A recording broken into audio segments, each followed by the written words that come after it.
Certainly, we hope that we would like to have lots of opportunities to assist you in the future. So thank you. Thank you.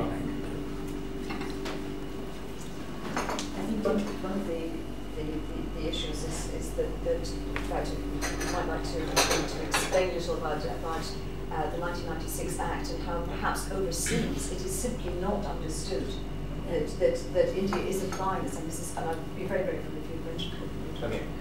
The Indian arbitration law has come a long way since the early 90s when it was first introduced.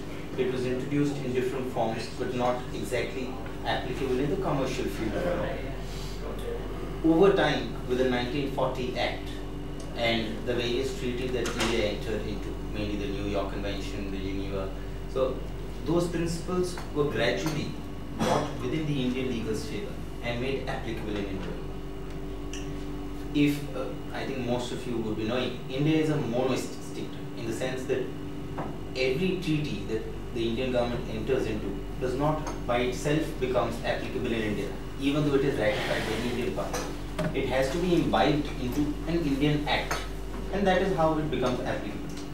So this is what was brought by the 1960s. They had several separate acts in order to make these conventions applicable in India.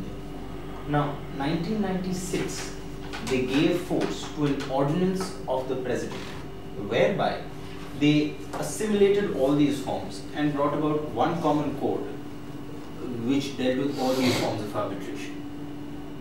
The main issues that it dealt with were, especially now, most of us know that in India, a civil suit has a very long period before a final result comes out. Therefore, arbitration had gained all the more importance in India. Now, by the 1996 Act, there were different parts of it which were made applicable to different kinds of arbitration. Now, it was a little vague as to how far the Indian Arbitration and Conciliation Act of 1996 applied to international arbitrations, which was then sought to be judged upon by the Bharti International case recently in 1999, which was finally decided, and where the Supreme Court held that the same limitations of the courts of interfering with any arbitral measure would also apply to international arbitrations, which in effect was to plug a loophole in the interpretation which was earlier being given to this code. Now, it is still a matter of great debate that how far the Supreme Court was authorized to plug that loophole, because after all it's a measure of the legislation and not adjudication. That matter is still being discussed with the members of the Parliament and the Law Ministry, because they want a legislative measure, because some say till the Supreme Court judgment of Bharti International prevails, this is the law, that it would also apply to international arbitrations. But then, because it is by a judgment, there is an uncertainty which looms large, because another bench may take a different view. In order to remove that uncertainty and in order to allay the fears of companies which are entering into such international arbitrations, the Indian government plans to bring about an amendment in the Arbitration and Conciliation Act 1996. But how long it will take is something that we'll have to just wait and see. And well, that's basically just things. If I could comment on that, I think that would be an extremely interesting message to pass to the international investors. And one of the things we were discussing it would be helpful to do is to do a series of seminars, maybe in Mumbai, Delhi and Chennai, to give various messages about the safety of investment and the fact that the Indian courts will be subservient to international arbitration. And this is one of the topics I think it would be extremely useful to mention, the fact that the Indian government is committed to this and are talking about making a new amendment, bringing in a new part of the Act. I think that's a very fruitful measure, especially because the very large number of lawyers who are practicing in the district courts and the subdivisional courts in India. Now, that is where issues of arbitration initially arise. They may ultimately go to the Supreme Court, but the foundations of every matter are set there. So, it would enable them as well in order to raise those objections at the very lower court. So we can have a wide participation of members if such kind of conferences are held in Delhi, Mumbai, and these other cities. And because of the great significance which is attached to arbitration, because as a result of Indian delays in litigation, I think it's absolutely essential. Absolutely. The more the clarity, the more it will be in vogue. Arbitration clauses are largely being, lawyers across are being inspired by that, are imbibing such clauses in virtually every agreement that they enter into. So it's something that will majorly help me. And I understand the Law Society would be... Yes, I would be very supportive of it.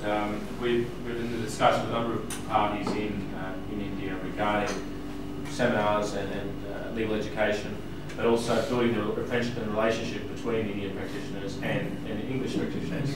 So we'd be very, very keen to support and be involved in practice type issues all throughout India as a sign of friendship and growing relationship.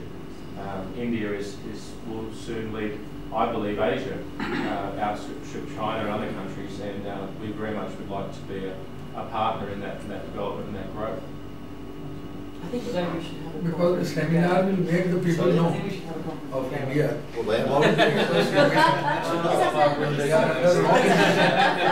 Partner, Mr. Raj Karya, partner of this international firm, and my old friends in the Law Society and the new friend going to be the first secretary in the Deputy British High Commission in Mumbai, and my friends. On behalf of my friends, delegates from India, I am thankful to the Law Society, to the Norton Rose International Law Firm for giving us this opportunity to understand the working of the law firms here and the willingness of international law firms to get India more foreign investment.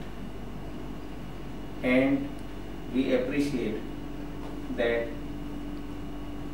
with your efforts, with the efforts of the international law firms, we are able to get good position in financial status in the world. And further, we are making our laws very liberal, but still something more is required. Some more amendments which will further liberalize our economic policies, further liberalize our procedure to have the foreign investment in India. We are the representatives of the different bar councils and bar associations. Mr. P.C. Pant is the chairman of the State Bar Council of Chhattisgarh. This is a statutory body.